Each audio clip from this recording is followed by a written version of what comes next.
Schools Work podcast, a podcast for everyone in education. This show is brought to you by the Southern Regional Education Board. At SREB, we believe that every school has the potential to be great. Whatever you do in the school, whatever your job may be, let's talk about things that make schools work. Welcome to the Making Schools Work podcast. I'm Daniel Rock, Senior Instructional Coach, and with us today is Marsha Moseley, the Senior Leadership Coach at SREB. How are you today, Marsha? I'm good, Dan. How are you? I'm wonderful. Glad to have you with us. Thank you. We're going to talk to Indian Valley Elementary School, a school in Sylacauga, Alabama. What do you believe we're going to learn from this pace-setting school? What should people be listening to learn about in this episode? I think Indian Valley did many things well. I think it's important to note that when the principal got there, she was not welcomed by all. And many people were glad to see her coming, while others might not have been as warm and as welcoming. But this principal is a strong principal, and she has support from her administration at the district level, and then they created a strong team within the school. The school really wanted to focus on teacher efficacy. But in doing so, because teacher efficacy is a huge area or a task to attain. But in focusing on teacher efficacy, they made other things happen along the way that led them to having teacher efficacy. So really they started out with looking at their data, looking at how each child was scoring. And by the way, this is a pre-K to lower elementary school. And so they looked at how every child was achieving and set up a data room. From then, they really took the data that they were seeing on a whole scale down to the grade and classroom level, so that they used PLC meetings to focus on reading and math, and they had PLC meetings every 2 weeks. And within those PLC meetings, the teachers looked at one standard or one concept, one skill, and then they focused on the children that were achieving with that skill, with that concept, with that standard. And those conversations led them to stretch each other and push each other toward, what are you doing that's helping your children to achieve because your numbers are higher than mine? Or I'm doing this, what else could I add? So they really had collegial conversations. So they've got their data room up and running. They're having their PLCs twice a month. They've got strong coaches that are coming in to help them achieve as well. And through the course of 2 years, they really have achieved teacher efficacy and turned a culture around in the process. Wow. So that now teachers honestly believe, which Hattie tells us, it's teachers believing that they have the ability to make a difference in the lives of their students. And that's what's happened in this school. In this episode, we're going to hear about how a school, Indian Valley Elementary, created a culture of collective teacher efficacy through PLCs, through data focus, and through an instructional coaching and support system, and how that's led to major gains as well as them achieving the pace-setter school. Absolutely. They could be a poster child for teacher efficacy. But in going through it, to get to teacher efficacy, you have many smaller steps along the way that turn things around, and so that you're seeing the results. And people believe that they can do what they're capable of doing. All right. Well, let's listen and hear how they did it. Thank you, Marsha. We have here with us today Terra DeLoach, Cindy Cleveland, and Paula Bruno. I'd like you all just to take a second and introduce yourselves and tell us what your role is in Indian Valley pre-K to 2. What is your role at the school? We'll start with Paula. All right. So I'm Paula Bruno. I'm the principal at Indian Valley Elementary. I'm Cindy Cleveland, and I'm assistant principal at Indian Valley. I'm Terra DeLoach, and I am the local reading specialist, otherwise known as the reading coach. Excellent. So, Paula, what I want to talk to this school about today is something that was highlighted in our conference. You're one of our pace setter schools. Is that correct? That's And- right. And one of the reasons you're a pace setter school is you've developed a high level of collective teacher efficacy. Could you sort of describe like how you define collective teacher efficacy and what that means to you and to your teachers? So I would define collective teacher efficacy as having a shared belief with each other that we all have to be on one accord, that everyone works together for the benefit of students. So when I think about teacher efficacy and we're wanting to promote student growth, I think about we all have to have a common goal. So we're all believing in the same goal that we can grow students. So we have reminders of these goals. We focus on things that we can control within these goals. It is visible in our daily communication, as in like our agendas when we do PLCs, in our faculty meetings, is posted up in their classroom. Is that something that your school has always maintained? You've been there for 8 years now. Is that those expectations something that you've had from the beginning that you inherited, or it's something you've had to develop? This is something that we've had to develop. I feel like at the very beginning, yes, you have students in your classroom. Yes, you want students to do well. However, sometimes I feel like they were in silos. Like this teacher may have felt that push, but then this teacher is just trying to stay afloat. This teacher may not have as high efficacy as another teacher. So when it starts at the top, like my goal is student growth. My goal is how do we support students? So I allowed them to tell me ways, how can we make sure that everyone has a voice, because we cannot work independently because we're one school.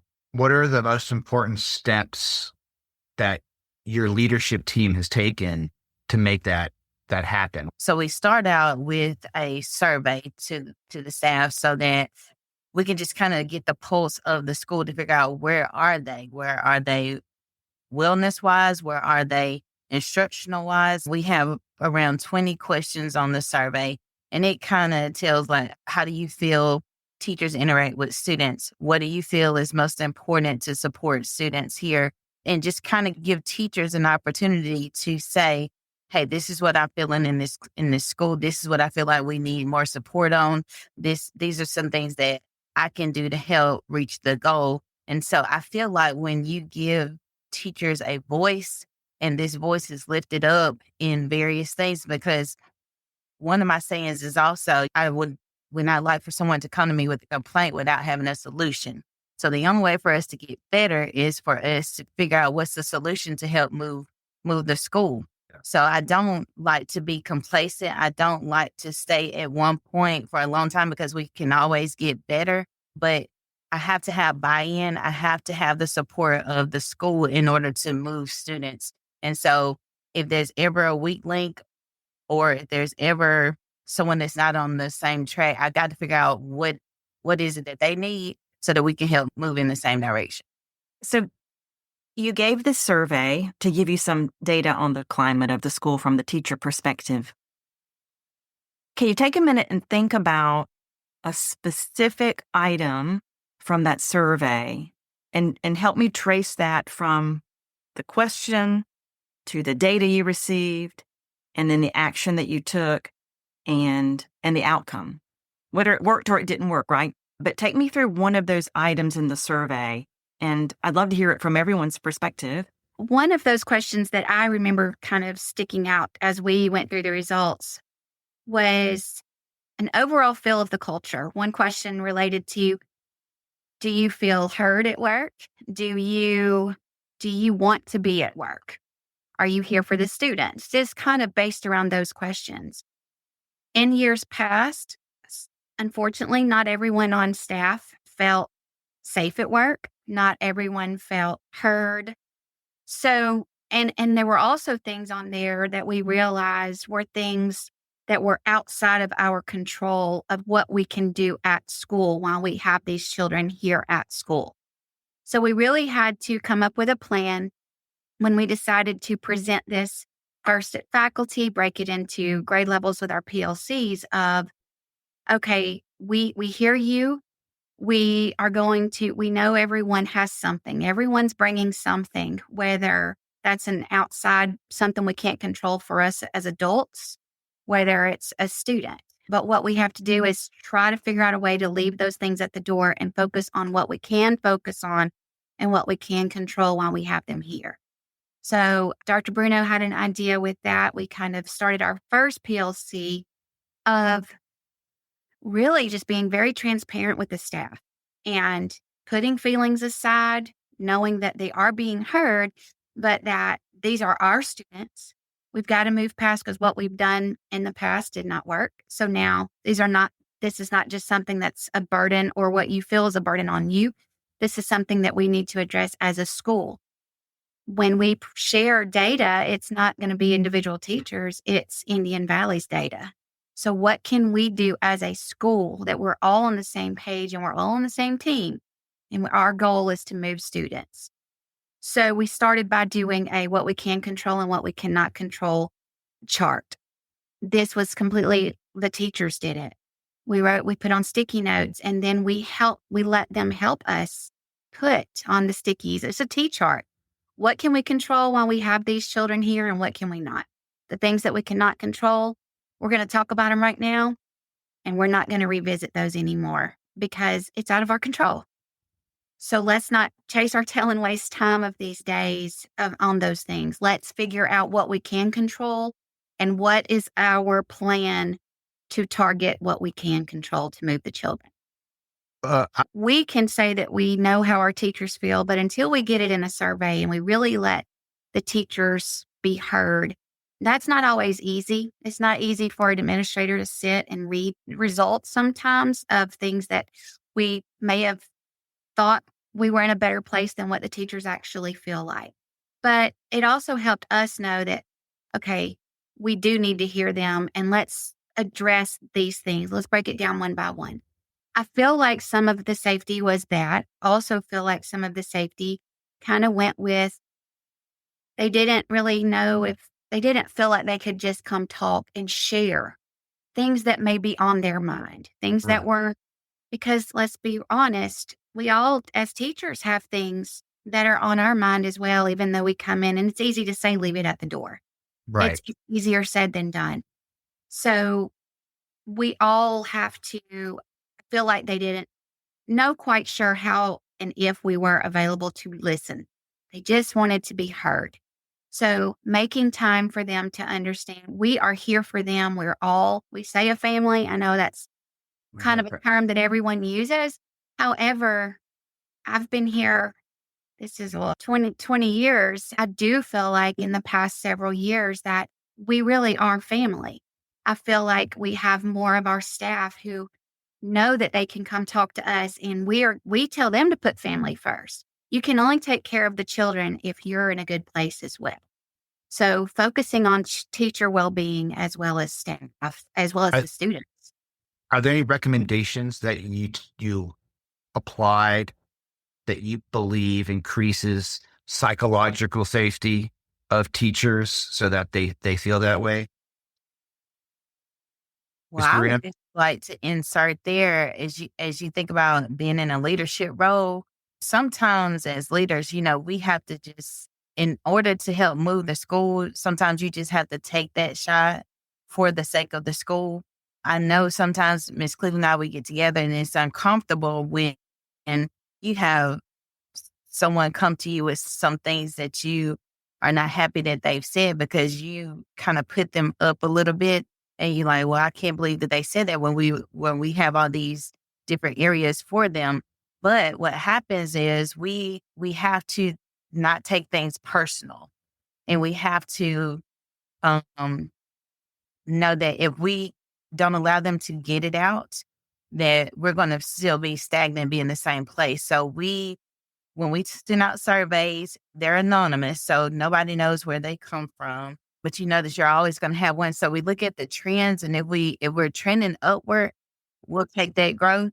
But we don't take it personal, even though we kind of hash it out between the two of us. And like, I can't believe that. Well, how can we do that? We don't wear it on our shoulder. We just kind of let it roll off because we know we're moving forward. They have to be able to get it out. Right. You gave them opportunities to do it in an anonymous and safe way.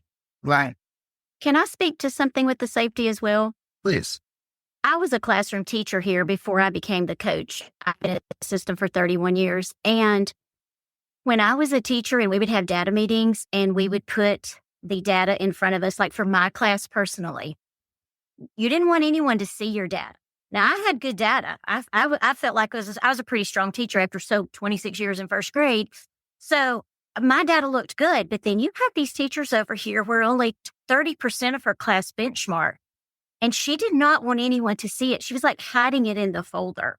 So that was part of the safety that we had to change, we had to make it where this is our kids. This is not just your class. Yes, your name is on this, but we're all responsible. There are interventionists that pull kids. There are IAs, there are SPED, there's resource teachers. We're all in this for all of these students. So we had to get to a place where the teachers could open up their folder and say, look at mine. Can you help me out with this? How can I make mine look like yours? We had to create, even in data meetings, a zone of safety where teachers were comfortable. Tell me more. I really am curious about, these are our kids, not my kids. And that is a collective teacher efficacy. And that means that when a student doesn't learn something, it doesn't matter fault or what I did or whoever did.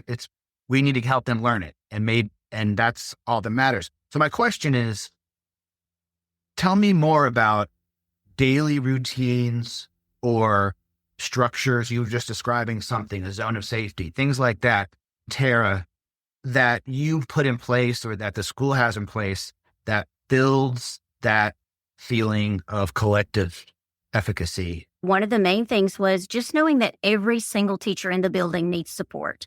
Whether you've taught for 30 years or you've taught for 1, we can all use support. There's so much new research coming out, science of reading strategies. I mean, we're learning new things every day to be able to help these students grow and learn. So just putting forth that environment of we're all safe here. We all need help. None of us are perfect in our teaching. And going into those classrooms and not me up there showing them what to do, but us side by side, co-teaching together, teaching in tandem, conferring during lessons. It's all part of my coaching cycles. I'm not sure if that answered your question, but it's just part of everyone feels safe. So it's okay if the reading coach comes in and helps me teach a lesson. I feel comfortable enough to share my data with everyone. And we do that in these PLC meetings. Your name goes on the chart and the number of students that you had that mastered the task and the number you didn't. And it's hard to be the one who has the lowest number of students who mastered the task. But we discuss next steps. We discuss who's a teacher's class that I can go and observe to make my students stronger. So I just feel like we are safe as a family, whether it is in PLCs, whether it's me going in coaching, the math coach going in coaching. It's just an environment, a culture that just exists in this building. It does. And that did not happen overnight. That is a challenging piece. And I will say, the very first PLC that we had where teachers did bring their class data and we looked at it and had to put numbers up, it was uneasy. It was very hard for those teachers to let go of that and try to shift our minds to the let go of this is not just your children.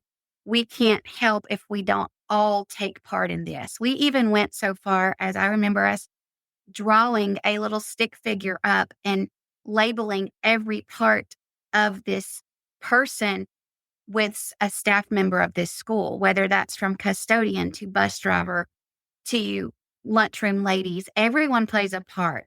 And what we wanted them to know in these PLCs is that we're here to help you. We're all in this together. When we pull up second grade data, we want to see as a whole.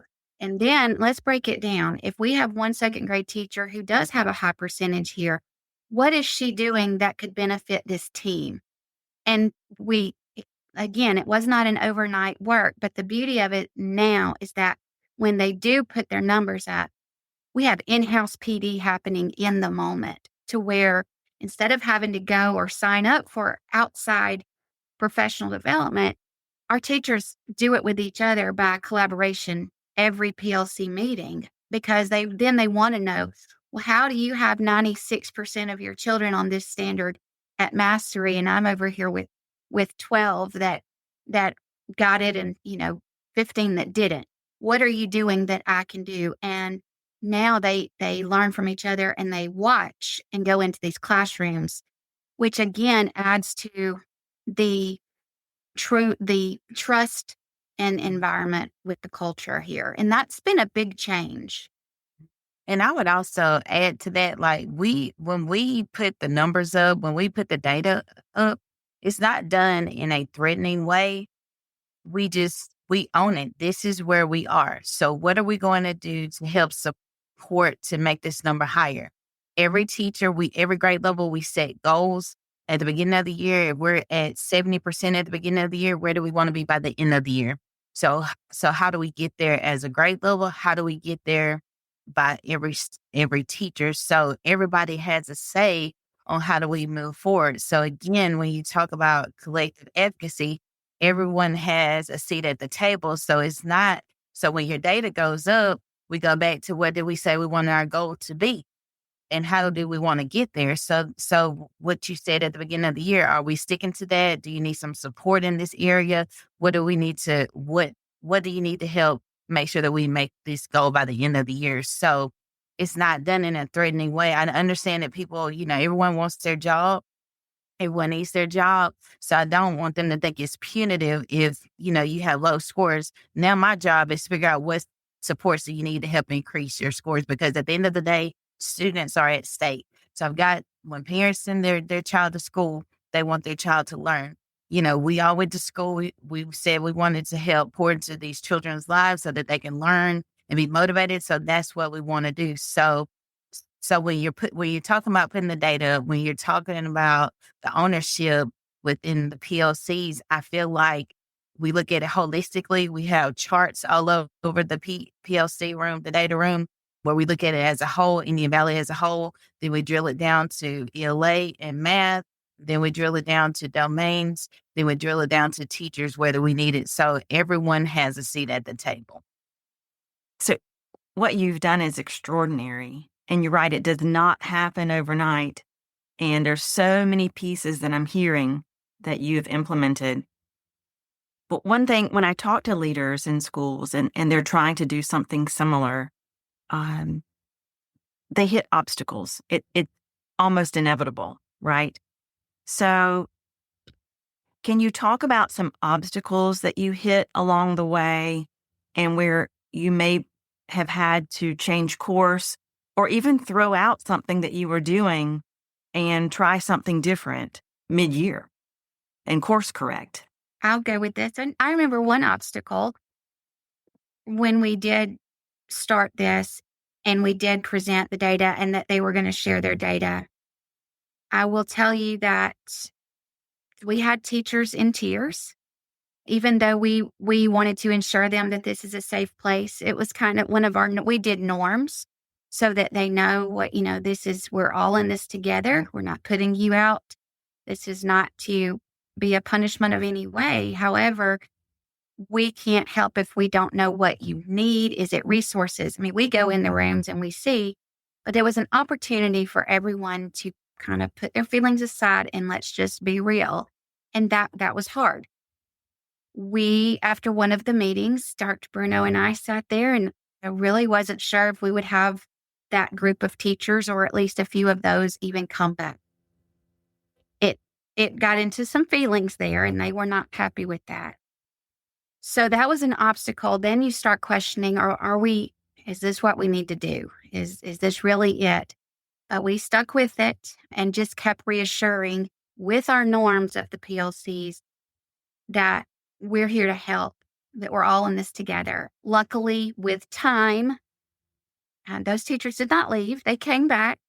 They knew the expectations. It was a bumpy road to start when you ask them to share. Because to me, a lot of times too, it's what you're comfortable with. And we had to keep reminding that we may be comfortable and we're pulling these things that we've used for years, but our data is not moving. Children are changing. Our assessments are changing. We have to change. The way we teach has to change. And it may have to change daily with different children. And that's okay. But we have to do what's best for children. So at the end of the day, it's a conversation that we had to kind of stick with what our ultimate goal was whatever it takes, no matter what we need. If you need resources, we're going to get them for you. But at the end of the day, we need these students to move. We didn't put a number on what that movement should look like, but we focused on growth because you don't want the teachers. They already feel enough pressure. The one thing they don't need is to feel like, oh my gosh, I'm not going to be able to be here if I'm not moving my kids. That's not it at all.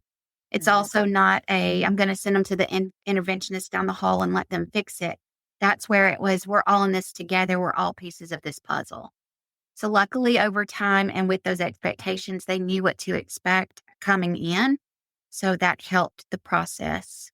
And also, Ms. Simpson, as you think about transformative change, we kind of did some research on that before we even started the movement with this process. So when you think about transformative change, there's 5 areas that's got to be put in place in order for change to take place effectively, right? So then we knew we had to have a vision. We had to decide where do we want to go? Where do we want to be? And then we had to make sure that the skills were there, that teachers had the training that was necessary to help support this student growth, such as the science of reading, letters training, letters for admin. Like, we all were in this together. It was nothing that we pushed out to the staff that we were not willing to participate in ourselves. Then, of course, you have to have the resources. Did we have the things that support these standards? Did we have a curriculum? Do we have coaches? Do we have all those different types of things in the building? So we had to make sure that those were in place and that they knew the vision that we were trying to get to. And then you have to have incentives there. I know these are adults, but they like to be recognized. They like to see how they can be, awarded for some of the things that they do. So we had some incentives in place if they participated in coaching cycles, if they, showed growth. Those kind of things, we did put some incentives there. And then just incentives, period, just because you show up, you put forth effort, you are working really hard. We have school-wide incentives that we do offer month to month. And then we created an action plan. Ms. Cleveland and I, we kind of sat down with our leadership team, our instructional team, and kind of ironed out, okay, this is my idea. What do we need to put in place so that we can make sure that we move these students and move the teachers as well? So from there, birth change, and we were able to sustain it over the years. Like I said, I've been here 8 years, but we've been able to sustain these PLCs for, I know, 3+ years so far. And again, so we've done a fantastic job, and it's only getting stronger every single year that we have this in place. Susan, can I speak to one of the obstacles? You were referring to the obstacles. I think at one time when we began the process, we had not embedded any PD. So as we were having these data meetings and we were looking at numbers, there was not a lot of, well, how do we fix it? How do I make my kids stronger in phonics? How do I move my students in reading high frequency words? So that's when Dr. Bruno kind of developed the idea of, okay, the first PLC of the month is going to be embedded PD.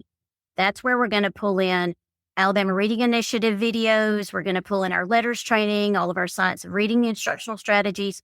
So we provide them with about a 30 to 40 minute block of PD. So I think adding the PD in every monthly PLC kind of helped us, overcome what I consider was an obstacle in the beginning of the process. Tara, if you don't mind, if you could describe the second grade PLC. Sure. So when the teachers come into the room, into the data room, we have the chart there. We always start with our standard. The task that we give the students, the formative assessment, is based on a specific standard.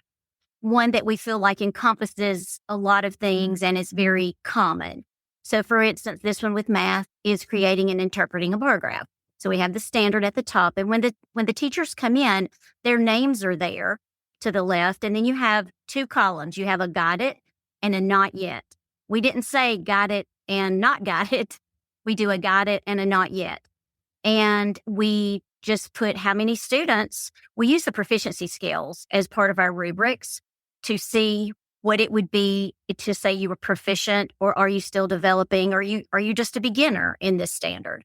So we use a combination of the proficiency skills along with a rubric, and all the students who are proficient on the task, we put those numbers in the got it column. So for example, Ballard, it looks like the guidance, she had 5 that were perfectly proficient at it, 7 who were developing. Does that make sense? It does. I mean, we total it up at the bottom. And then the next part of the conversation is, okay, the got it's. Why did they get it? Why were these students successful with this task? Was it that they can already do certain simpler tasks, the prerequisite skills? Have they already got those and they just built upon it? But then also for the not yets, what is preventing them from getting it? Well, they can't count yet. They can't. So we just discuss why the got it's got it, and then what is holding back the not yets from getting it. Yeah, I'm looking at it. So the kids for this interpreting a bar graph in second grade, under got it, you have can write equation, the title, they knew where to start, they labeled their answers, or that's under tier 2. That's a tier 2 straight. And then under not yet, it says struggled with comparing, pulled wrong numbers, didn't write equations. Mm-hmm. You've got the got it, you've got the not yets, then the next steps. What's that?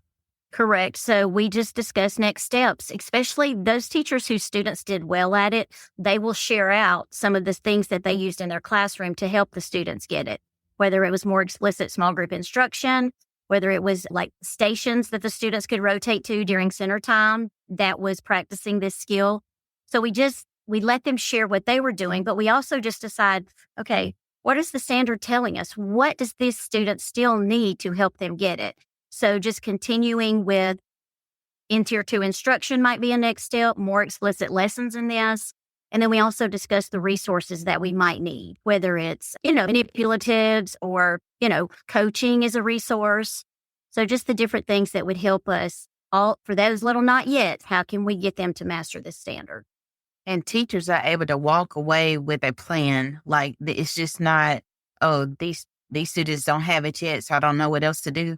They're able to walk away with a plan for tier 2. So they know that those friends that don't have it yet, they have to use more graphic organizers and manipulatives for them in order for them to be able to move to the guided section for this formative assessment. And then with these next steps, they'll continue to work with comparison problems so that on the next time that this was assessed, then those students will be able to move from not yet to guided. So teachers turn around and they have a game plan to go back and redo in their classroom. Do you ever have a situation where one teacher had a large amount of students get it, other one doesn't, and you can pinpoint the reason why? Like this teacher did something different. They brought in something different that the other one does. Yes. And so in those instances, oftentimes we allow them to come and watch the teacher that has a large amount of students that got it. They can go in and see what they're doing in their classroom. And oftentimes it's a matter of just sharing an idea that they need to try within their classroom that teacher didn't think of to help move those students. So we have had instances where there was a teacher or two that have a lot of students that got it, and they were able to share those resources and strategies within that classroom. And it goes back to that earlier conversation about psychological safety. If you didn't do that work of the climate survey, of in a control, our control, not in our control, of being open to feedback as an administration, to helping them set goals and being open, they may not feel comfortable doing having your name up there and having your numbers be the lowest of everybody, that hurts. It's going to hurt a little bit regardless. So it's like, how do we process that so that, okay, it hurt, ouch, but let me take the next step and move on, and then keep going. And in some cases, it's the new teachers. They're just starting out. They're still trying to figure it out. So in a lot of times, it's the new teachers who have the lowest amounts of guidance. And that's just immediately where I see, okay, I need to get them on a coaching cycle within this domain, share some instructional strategies with them, model some lessons for them with their students so that they can become more proficient in their teaching in this specific standard. Susan, I'm curious, as you look at the chart of teacher names, student data, got it's, not yet's, next steps, tier 2, what do you see? What stands out in terms of why this is effective or what you see, how you've seen this used in different schools, and what's the power of this? One thing that jumped out immediately is that it's student focused. So even though the teacher name is there, it's really focused on the number of students that have it or don't yet have it. You have to really kind of look for it if you're trying to judge a teacher by looking at that. The way it's physically set up on the page, to me, is powerful. Yeah. I think the next steps, it seems like a simple ask, but I see a lot of people who do a great job at collecting data, even discussing data-filled PLCs, but then not much happens after that. And so being able to say, okay, here's our data, this is what we're actually going to do next, also jumped out at me. Yeah. I want to talk about support now. Okay, so we have the data. We've built psychological safety. We've talked to the teachers. We understand what their needs are, what their goals are. We are now assessing the students. And what Tara said was that she uses common tasks, and that's what they're using as this assessment. How does this then lead into a coaching cycle for your teachers to help them respond to the data in a proactive and structured way? So, for example, this year, I provided the first PLC PD in phonological awareness, and all students had a task to do in phonological awareness. And next week, we will have our second ELA PLC, and this is when we'll make the charts. This was when we'll talk about the next steps and everything. But those 2 or 3 teachers who their students just overall did not do well, whether it be the students just weren't ready to learn the standard, or was it a teacher instructional problem? That's the ones that I put on coaching cycles. And the teachers and I just sit down and plan. If they feel like they need a lot of support with it, we'll do a full cycle that lasts 4 to 6 weeks, and it'll all be phonological awareness based. If most of the kids improve quickly in that one standard that the task was on, we'll just move on to another area of phonological awareness. We want them to get proficient in that domain, in that cycle. But then if you have a teacher who, doesn't need a lot of support, but yet her students still did not do a good job on the task, that's where I'm helping, okay, what can we do in small group? What can we do in our tier 2 instruction? How can our lessons be more direct, more explicit?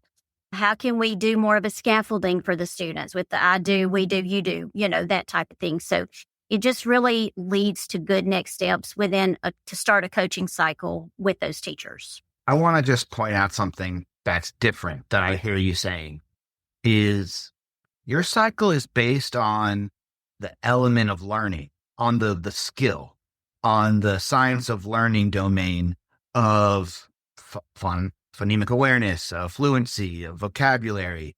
At least that's where you started. So you're not basing the cycle on what the teacher is doing. Mm-hmm. And it's not, I went to your classroom, I saw your kids were off task. Now I'm going to do a cycle on engagement.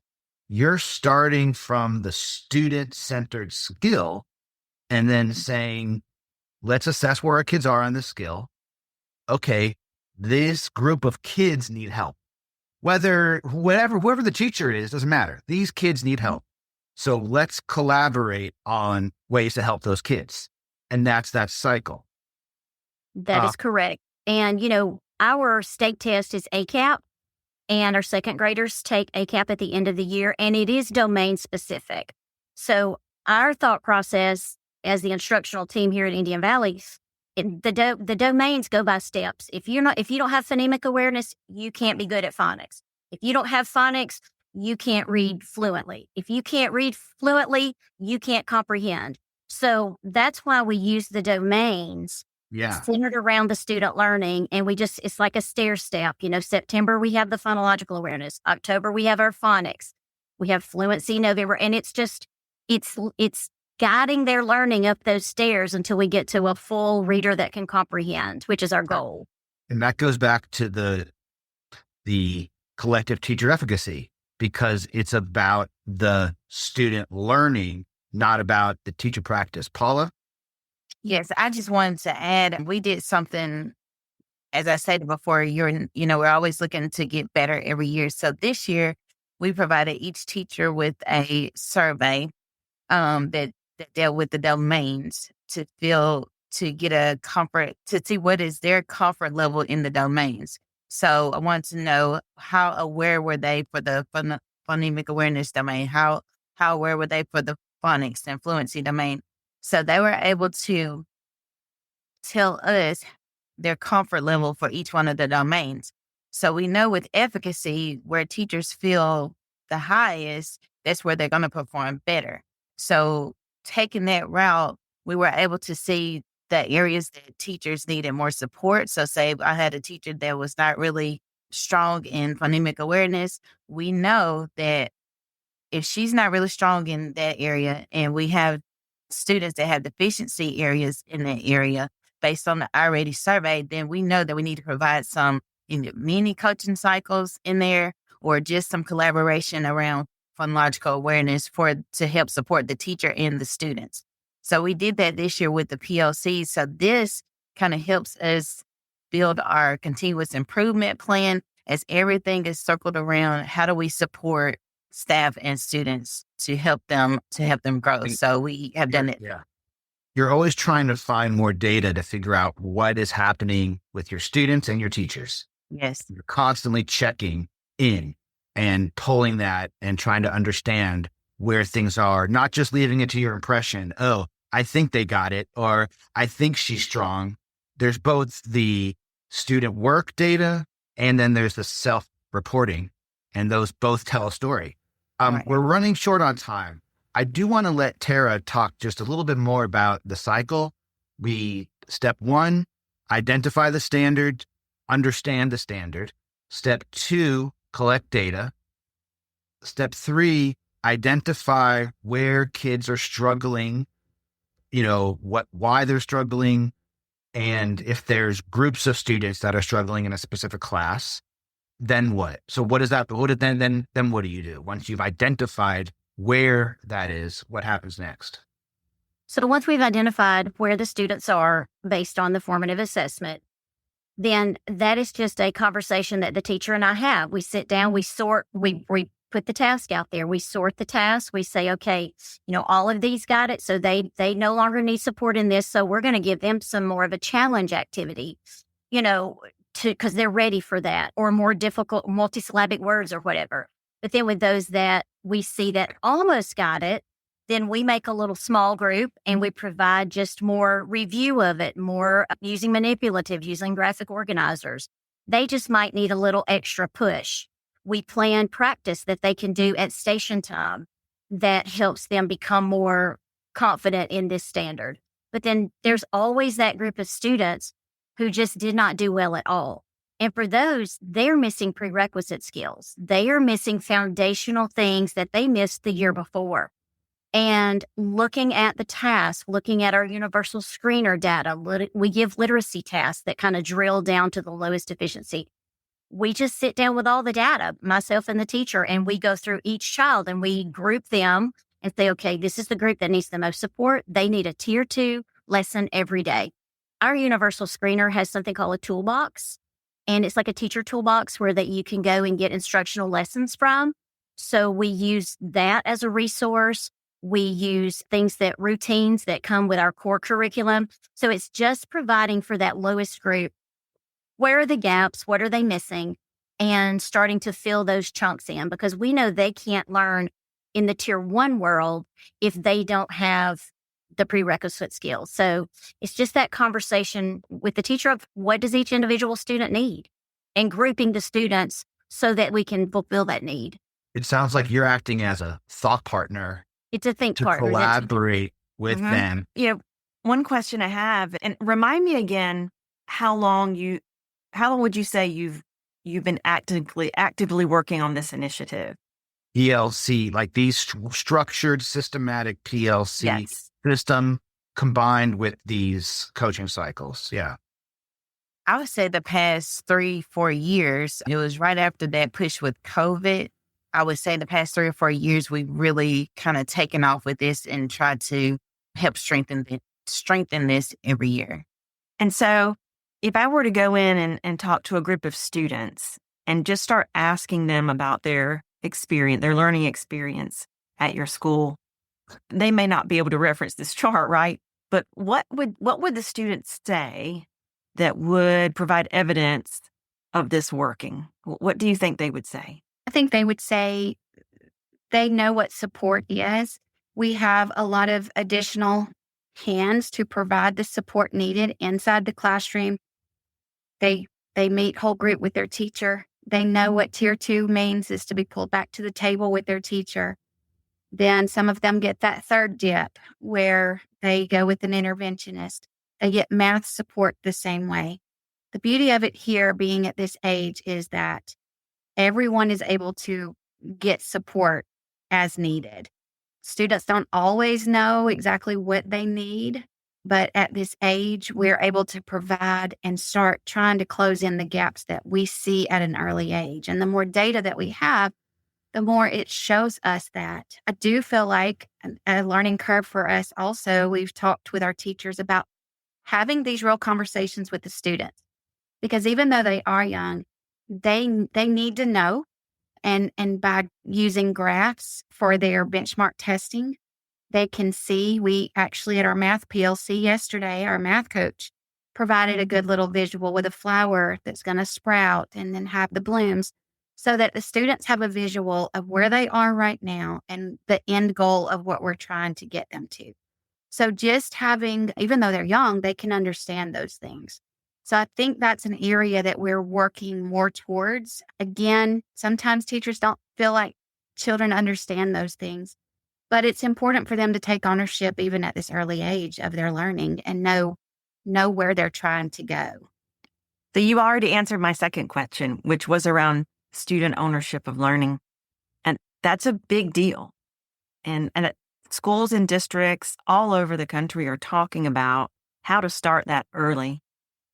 How do students recognize how they learn, what to do when they're not learning, how to advocate for themselves, how to see progress. And so many things you're doing are a part of that.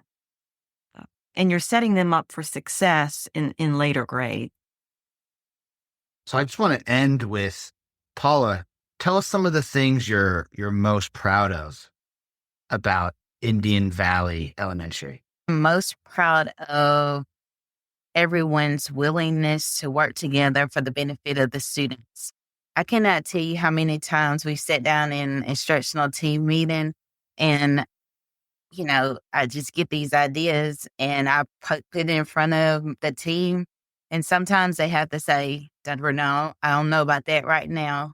May need to pump your brakes just a little bit. Or they may say, yes, let's see how we can make this work.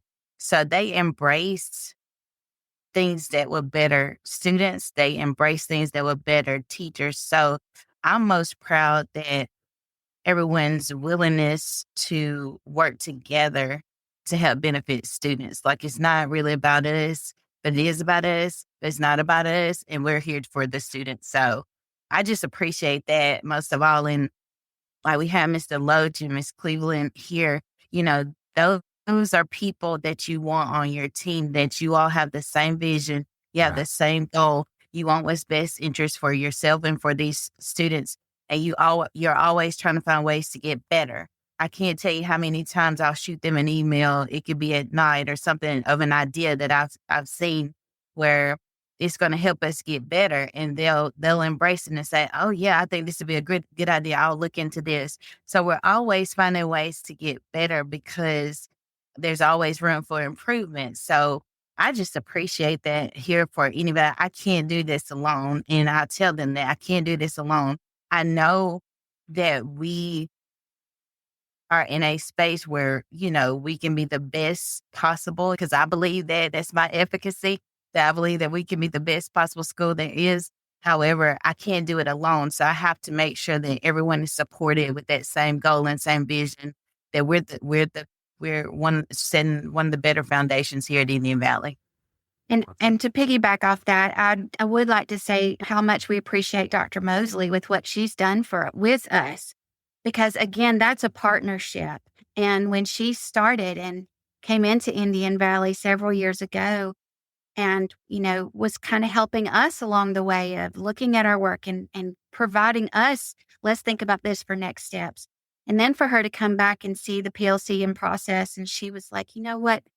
I am impressed. I want y'all to share this. This could not be done without her as well. So her partnership and her guidance, we are very thankful for as well. Thank you for the SREB shout out. You're certainly lucky to have Marsha Moseley. That's Marsha Moseley, one of our leadership coaches. Well, thank you all. Amazing.